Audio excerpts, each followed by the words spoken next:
Lucas Chevalier et Ilia Zabarni au PSG, here we go, c'est fait. Yo les gars, tout le monde, yo les mecs, on se retrouve pour une toute nouvelle vidéo et une nouvelle vidéo actu mercato pour parler du mercato et des deux officialisations de Lucas Chevalier et de Ilia Zabarni. Dans cette vidéo, on va faire un point sur les deux joueurs et je vais vous dire mon avis sur ce que j'en pense. Avant que la vidéo débute, n'hésitez pas à vous abonner, liker, partager et commenter et on est parti pour le vif du sujet. On commence avec Lucas Chevalier, here we go, au Paris Saint-Germain pour un contrat de 5 ans avec 40 millions plus bonus pour Lucas Chevalier. C'est un gardien de 1m89, il a joué à Lille et à Valenciennes dans deux clubs français. Il a connu que des ligues françaises du coup avec Lille et Valenciennes. Il a déjà joué la Ligue des Champions et ça c'est quelque chose qui est important. C'est un gardien qui a de l'expérience en Ligue des Champions. On l'a déjà vu faire des matchs références en Ligue des Champions. Il en a déjà à son jeune âge. Donc ça c'est vraiment quelque chose d'important. C'est un gardien français qui vient au Paris Saint-Germain, au club de la capitale.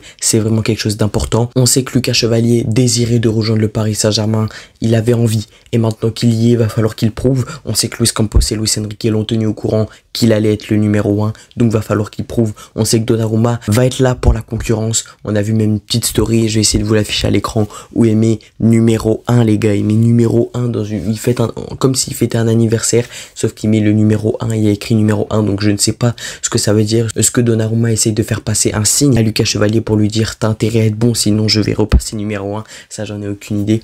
Donc techniquement je suis extrêmement content de voir Lucas Chevalier au Paris Saint-Germain. Il a quelques matchs références et beaucoup de matchs références avec Lille en Ligue des Champions. Il connaît la Ligue 1 et ça c'est vraiment quelque chose d'important. C'est comme pour le cas Magnès Aklilouche, je voulais qu'il rejoigne le Paris Saint-Germain, le mercato n'est pas encore terminé, donc c'est encore possible. S'il rejoint le PSG, c'est quelque chose d'incroyable. Pourquoi? Parce qu'il a des matchs références, il connaît la pression de la Ligue des Champions, il connaît la Ligue 1 et ça c'est quelque chose d'important. Donc ça c'était le cas Aklilouche, mais c'est exactement la même chose pour le cas Lucas Chevalier. Donc en tout cas, très heureux de voir Lucas Chevalier au Paris Saint-Germain. On sait qu'il en avait envie, on sait qu'il est au PSG maintenant, on sait même qu'il a fait déjà son premier entraînement avec le Paris Saint-Germain. Maintenant, hâte de voir la photo officielle avec le maillot du Paris Saint-Germain. Il y a quelques petites images qui ont fuité, mais voilà, je sais pas si c'est vrai ou si c'est l'intelligence artificielle encore une fois, mais en tout cas, c'est vrai, c'est here we go de Fabio Romano, il a dit lui-même.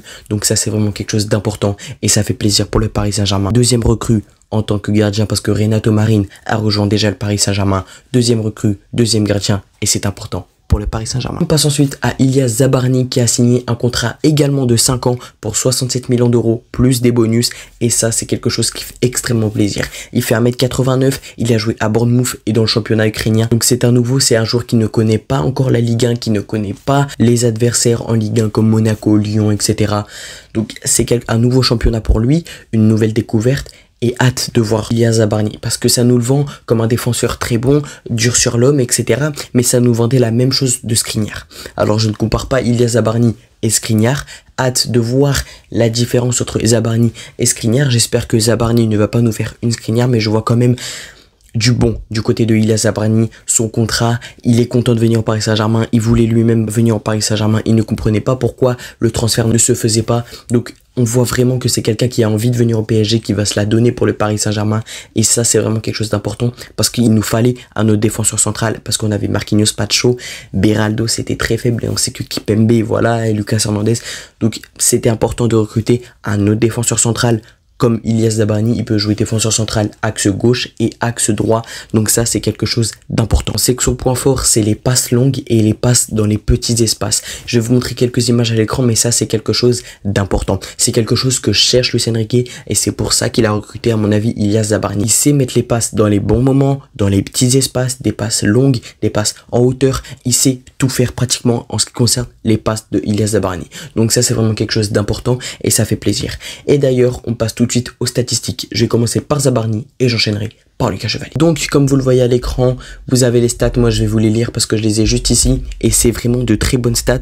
Alors on commence, il a 84 de note générale.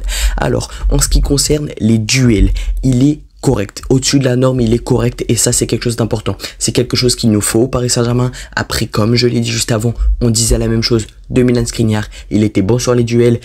C'était un joueur dur sur l'homme, mais il l'a pas fait au Paris Saint-Germain. Il était très bon à l'Inter, mais au Paris Saint-Germain, il a flop. Donc attention à ne pas crier victoire trop vite. Ensuite, les réussites, les duels au sol. Et ça, c'est quelque chose qu'on veut voir et qu'on aimerait bien voir. Les tacles, les duels au sol. Et ça, il est très fort. Ilyes Zabarnyi, il est dans fort. Voilà, il est dans la colonne fort et c'est quelque chose d'important. Donc ça fait plaisir. Un joueur qui est dur sur l'homme et qui sait faire des tacles. Pas comme Skriniar. Mais voilà, ça fait plaisir. Maintenant, les duels aériens, c'est fragile, c'est en orange, c'est fragile. Et ça, honnêtement, ça nous arrange pas trop. Parce que au Paris Saint-Germain, nous, qu'est-ce qu'on veut voir? On veut voir des joueurs qui savent mettre la tête. On a des difficultés aériennes. Et si on recrute un joueur qui ne sait pas mettre la tête ou qui a des difficultés, ça va être plus compliqué. Ça, c'est un petit point faible, mais ce n'est pas non plus la fin du monde. Donc, va falloir vraiment améliorer ça. Et on sait qu'Ilyes Zabarnyi est là pour améliorer ses points faibles. On voit également qu'il est très bon pour limiter les fautes. C'est un joueur qui tacle énormément, qui est dur sur l'homme, mais qui limite les fautes. Et ça, c'est important de ne pas commettre trop de fautes, comme Pacho, qui est dur sur l'homme, qui est très costaud, mais qui n'a pas commis de fautes avec des cartons jaunes ou des cartons rouges, par exemple, en Ligue des Champions. Donc voilà, limiter les fautes, c'est quelque chose de très important pour le Paris Saint-Germain. Maintenant, on passe à la prochaine statistique, apport par la passe. Et ça, comme je vous l'ai dit juste avant, c'est quelque chose de très important que cherche Luis Enrique, que cherche Luis Campos. Et on voit apport par la passe, c'est dans la colonne fort. Donc ça, c'est quelque chose d'important que cherche Luis Enrique, comme je viens de le dire. Et c'est quelque chose qu'on veut voir et qui peut apporter un élément déclencheur. Peut-être cette passe de Zabarnyi qu'il nous faut. Pourquoi pas pour aller chercher une deuxième Ligue des Champions, un back-to-back. Et ça, on l'espère, mais bref, on en reparlera après. Apport balle au pied également, il est fort. Et ça aussi, c'est quelque chose d'important. Il ne va pas faire des conneries comme Marquinhos dans ses dents sombres. Et ça, c'est quelque chose d'important qu'on cherche aussi au Paris Saint-Germain. Et limiter le déchet, malheureusement, c'est très faible. Il commet énormément de déchets et ça va falloir vraiment l'améliorer. Ça va falloir vraiment l'améliorer parce que il vient pas au Paris Saint-Germain pour faire des déchets, pour créer des déchets et pour donner la balle à l'adversaire. Ça, je vous le dis, cash. Il n'a pas intérêt à venir pour faire des déchets. Donc on espère que Zabarnyi va travailler ça, mais à mon avis c'est dans l'intention de Luis Enrique de travailler tous ses points faibles. Donc voilà pour le cas Zabarnyi. Maintenant on passe tout de suite au cas Lucas Chevalier. Donc encore une fois vous les voyez les stats à l'écran, moi je les ai sur mon téléphone et on commence tout de suite. Donc il a 89 de note générale, ça c'est une note incroyable. On commence du coup par difficulté moyen arrêt, donc ça veut dire les arrêts en gros qu'il fait et c'est dans la colonne élite. Lucas Chevalier est élite. Il est dans la colonne élite à faire des arrêts. Ça veut dire qu'il fait énormément d'arrêts, qu'il sauve beaucoup. Et comme on le voit, empêcher des buts, il est élite, il est au max du max. Et ça, c'est ce qu'on cherche. Ça, c'est ce qu'on cherche parce que tu vois, comme Donnarumma, ce qu'est en train de vivre Donnarumma, c'est comme ce qu'a vécu Keylor Navas. Et quand Donnarumma est arrivé, il n'était pas au top de sa forme. Et là, on espère que Lucas Chevalier va être au top de sa forme. On voit empêcher des buts, c'est au max du max. Donc on espère vraiment et très sincèrement que ce sera la même chose au Paris Saint-Germain qui va empêcher des buts et notamment en Ligue des Champions. Maintenant, le point faible, le point rouge sur cette liste, c'est sauver les pénaltys. On voit qu'il est nul très clairement pour sauver les pénaltys. Ça, c'est une différence très clairement comparé à Gianluigi Donnarumma qui est le meilleur logiquement sur les pénaltys grâce à sa taille.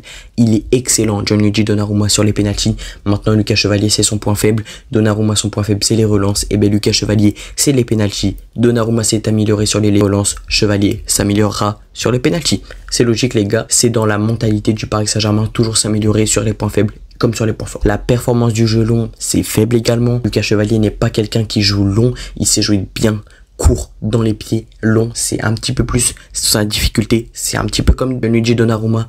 Mais à mon avis, il jouera court ou alors quelqu'un d'autre fera les dégagements. Mais à mon avis, Lucas Chevalier jouera plus souvent court que long. Parce que comme on le voit, ses statistiques sont faibles dans le jeu. Les sorties au sol sont faibles, mais ça, je suis pas tout à fait d'accord parce que Lucas Chevalier est quelqu'un qui sait sortir au sol. Avec les performances que j'ai vues en Ligue des Champions et en Ligue 1, Lucas Chevalier est quelqu'un qui n'a pas peur de se jeter et d'aller au sol. Donc ça, je suis pas tout à fait d'accord de Data Football, ses statistiques. Sortir au sol, il est faible. Pour moi, c'est fort quand même. Lucas Chevalier, sortir au sol, c'est fort. Maintenant, dites-moi dans les commentaires si je me trompe. Mais pour moi, Lucas Chevalier au sol, c'est fort. La défense aérienne, c'est-à-dire dans les airs, c'est bien, c'est haut.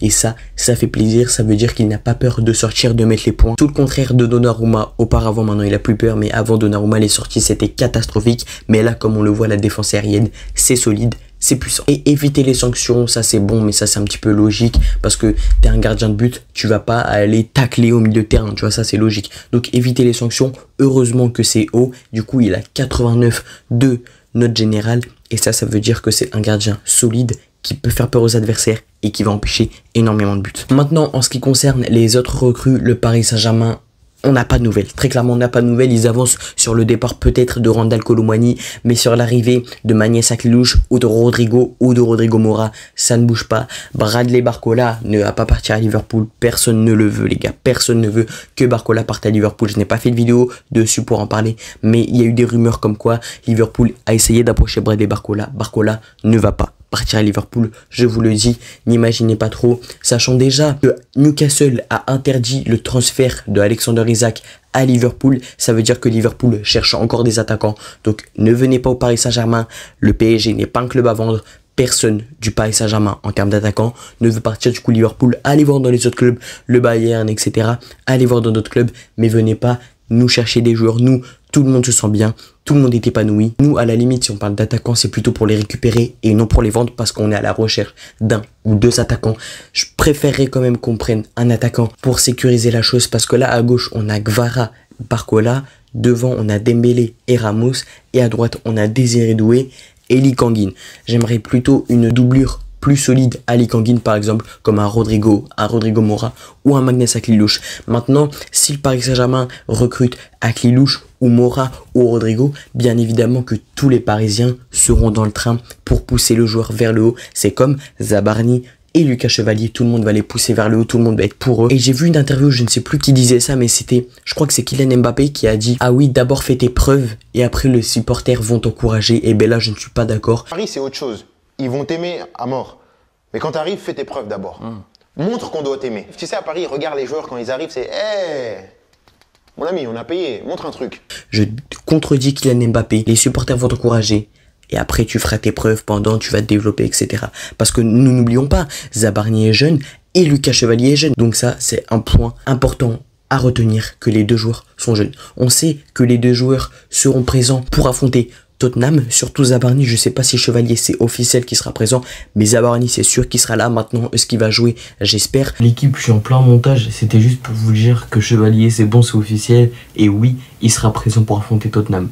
Voilà, je vous laisse avec la fin de la vidéo. Si on gagne, à mon avis, il va rentrer, ou même si on perd, peut-être pour remplacer Marquinhos, à moins qu'il débute titulaire. On sait que Luis Enrique sait faire des surprises. Maintenant, on va voir tout ça. Et en ce qui concerne le cas Presnel Kimpembe, on n'a pas d'autres nouvelles, mais à mon avis, Presnel Kimpembe, on sait que le Paris Saint-Germain cherche des bons projets pour l'aider à sortir et avoir plus de temps de jeu. Mais heureusement, je ne pense pas que ça va être possible et je ne pense pas que Kimpembe va quitter le Paris Saint-Germain. Tout le monde veut qu'il reste, notamment nous, les supporters. Donc à mon avis, ça va se faire.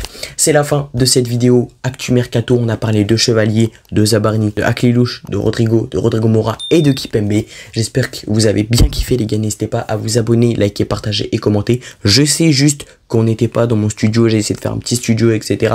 avec le drapeau des Girondins de Bordeaux parce que j'habite à Bordeaux. Il faut jamais oublier d'où on vient les gars. Voilà, il y a un drapeau des Girondins de Bordeaux là, il y a un drapeau des Girondins de Bordeaux là. Mais on n'oublie jamais les gars que le Paris Saint-Germain est notre priorité.